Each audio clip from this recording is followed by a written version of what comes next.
का नेहमीप्रमाणे कॉलेजला निघाला. सकाळी ट्रेनमध्ये बसून जात असताना त्याला ट्रेनमध्ये धक्काबुक्की लागत होती. तर समोर त्याच्या एक हिंदी भाषिक होता. आता तो कुठला होता ते मी असं सांगू शकत नाही की तो यूपीचाच होता की कुठला होता. तो समजून गेला असेल त्याच्या कदाचित राहणीमानावरून, म्हणून तो बोलला की तो हिंदी भाषिक मुलगा होता. आणि त्याला मी सांगितलं माझ्यावर धक्का येतो आहे, म्हणून तो त्याला हिंदीतून त्यांनी सांगितलं की भाई थोडा आगे धक्का दो, मेरे ऊपर धक्का आ रहा है. तर त्याच्या बाकीचे प्रवासी होते त्यांनी डायरेक्ट त्याच्या कानाखाली मारला. आणि पहिल्यांदा मारला आणि त्याला सांगितलं की तुला मराठी बोलता येत नाही का, मराठी बोलायची लाज वाटते काय. आणि त्याला अजून माझा मुलगा घाबरत मला हे सांगत होता की तुला मराठी बोलायला लाज वाटते का. आणि मी त्याला परत विचारलं की तुला काय भरपूर मारलं का. हा पप्पा ते बरेच लोक होते आणि मला घाबरवलं. मी खूप घाबरलो होतो, म्हणून मला मुलुंडला उतरायचं होतं. तर मी ठाण्याला उतरून नंतर पुढे कॉलेजला गेलो. काय म्हणजे आठवण कशी केली? सर तो घाबरला होता, कारण आम्ही घरामध्ये कधी त्यांना शिवी माहीतच नाही. आम्ही घरामध्ये कधी शिवी पण देत नाही, कधी अभद्र शब्द पण वापरत नाही. म्हणजे आपले चांगले संस्कार असे कामाला येतात सर. आपण त्यांना चांगले संस्कार देतो की बाबा तू भांडण करू नको. आणि कदाचित माझ्या मुलं मी रफटप बनवायला पाहिजे होतं, म्हणजे त्यांनी पण प्रतिकार केला असता, पण त्यांनी प्रतिकार केला नाही. तो बोलला की, आणि मम्मीला पण त्यांनी सांगितले मम्मी मला वाढवायचं नव्हतं, म्हणून मी गपचूप तिकडने निघालो आणि मी ठाण्याला उतरलो. आणि ठाण्याला उतरून पुन्हा तो मुलुंडला कॉलेजला गेला. तक्रार केली आहे पोलिसांना, आपल्या कोळशेवाडी पोलिसांना आम्ही तक्रार केलेली आहे आणि आम्हाला त्यांच्यावर भरोसा आहे. ते त्यांचं इन्व्हेस्टिगेशन त्यांच्या पद्धतीने. काय तुम्ही मेसेज देणार लोकांना?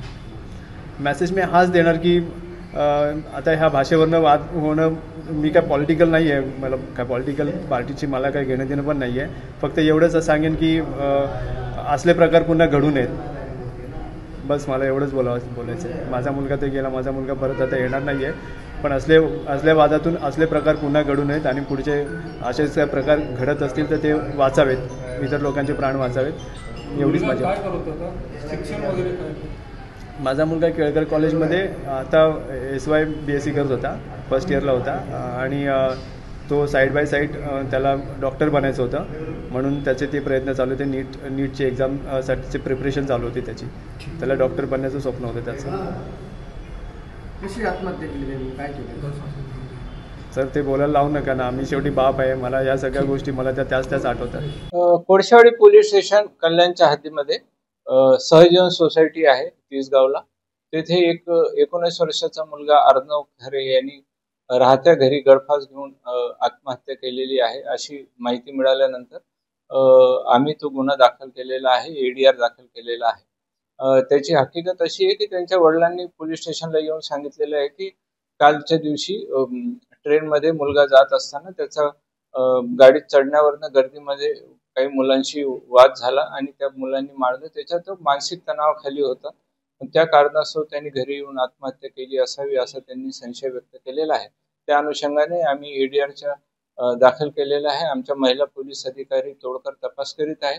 वरिष्ठ पोलीस निरीक्षक श्री गुरव साहेब आहे, त्यांच्या मार्गदर्शनाखाली या गुन्ह्याचा तपास आमचा चालू आहे ADRचा. हा जो मुलगा काय करत होता, ठाण्याला कशाला चालला होता? मुलगा हा शिक्षणासाठी केळकर कॉलेजला जातो, असं त्याच्या वडिलांनी आतापर्यंत आम्हाला सांगितलेलं आहे. ट्रेनमध्ये मारामारी झाली ती काय हिंदी भाषेला मराठी भाषेत जाऊन झाली? त्यांच्या बोलण्यावरनं असं सांगितलं आहे, त्यांच्या खबरमध्ये आहे की पुढे जाण्यावरनं मराठी का बोलतो, हिंदी का बोलतो, असं मराठी बोल, मराठी मुलांनीच मराठी हिंदीत कशाला बोलतोय असं विचारणा केली होती, असं त्यांचं म्हणणं आहे खबरमध्ये. त्या अनुषंगाने सविस्तर चौकशी आणि तपास करण्यात येत आहे.